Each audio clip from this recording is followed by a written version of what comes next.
Welcome to the Epsilon video series, Business Unusual. Today, our focus is on how financial services brands are responding to the pandemic situation. My name is Maria Michaud, and I'm a Senior Director in the Financial Services Strategy Group at Epsilon. And with me today is my colleague, Mike.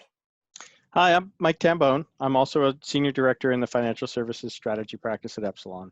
And today we're going to take you through an overview of what we're seeing. I wanted to first start off with a few trends.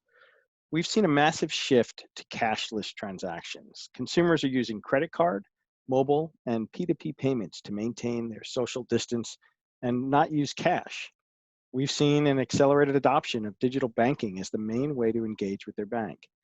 This has brought traditional non-digital users into the online banking world, my elderly parents included. And it's overwhelming call centers, and me, quite frankly, with supporting the basics of how to bank online instead of supporting what we consider traditional account servicing. Lastly, we've seen a shift in the tone and content of communications. Banks are becoming more empathetic as they look to assure customers that they're open for business and can support them during these trying times. Financial services brands have been focusing in 6 key areas. Early on, when consumer anxiety and uncertainty were at their height, financial services brands responded with messaging that was focused on the safety of their customers and their employees, and by providing business updates about branch closures and setting expectations about extended wait times when calling customer service. But as the situation evolved, brands started providing helpful reminders to consumers about conducting business digitally. And they started providing more specifics about hardship assistance that the brand is offering to help customers. In most recent weeks, we've started to see brands evolving to education and guidance messages, such as providing useful links to websites where customers can find information about the economic stimulus payments or the Paycheck Protection Program. We've also seen product messaging shifts to provide information that customers can use in their current situation, such as webinars about protecting their retirement investments or using balance alert notifications so they know when deposits have taken place. This shift in messaging is reflected in the data. Prior to March 17th, over 84% of bank communications were focused on driving traffic to a branch. Since then, we've almost seen the opposite, with the majority of communications, about 70%, communicating digital self-service. What this chart doesn't show is the significant increase in email communications during the same period. That's almost doubled, and I don't expect that to stop anytime soon. So the big question is, what do customers expect from all this increased communication? Well, Mike, consumers expect conversations that are highly relevant and contextual and that are useful to them in their situation. Consumers expect financial brands to meet them where they are on their journey, in the moment that they need them, and in the channel that they've chosen to interact. Consumers expect a seamless experience, one where the financial brand is able to pivot to the current context of their situation and serve their specific needs in the moment. Ultimately, customers want to feel satisfied that their financial brand is there for them and doing things in their best interest, providing them with what they need, when and how they need it. So Mike, what channels have financial brands relied on to sustain these customer relationships? Well, email's been the primary channel because it's personal, reliable, relevant, and targeted.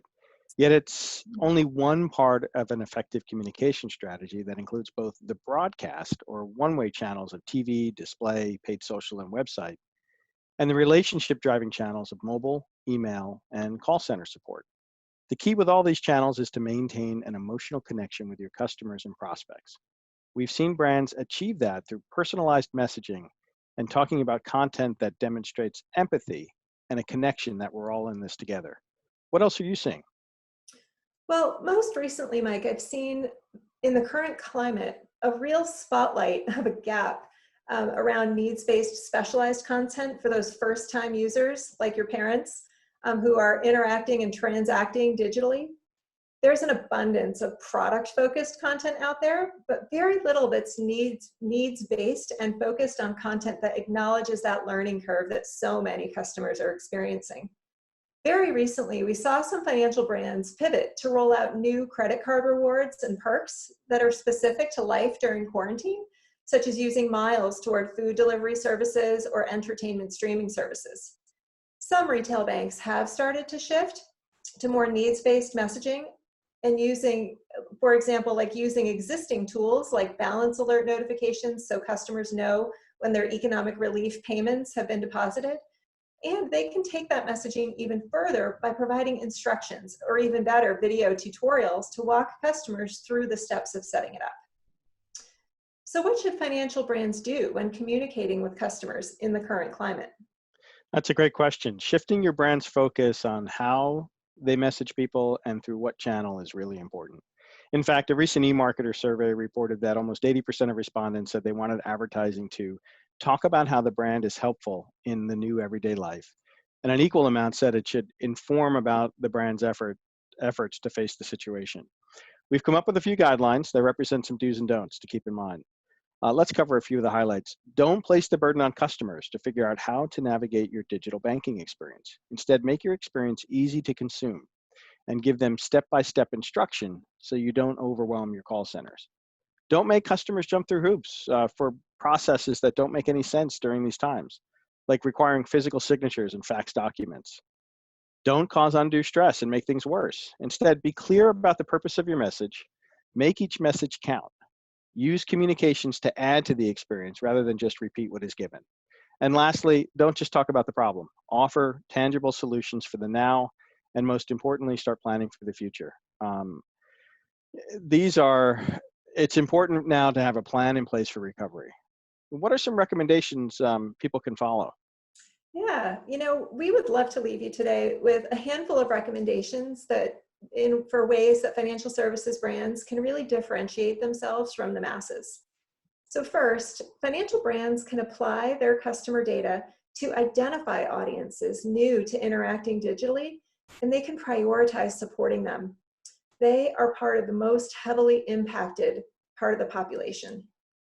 Second, assess content across the entire customer lifecycle and update messaging and imagery to be sensitive to the new normal. Third, tailor content to address specific audience circumstances, such as a frequent ATM user who is now a new user of digital person-to-person payments. Mike, what other recommendations do you have?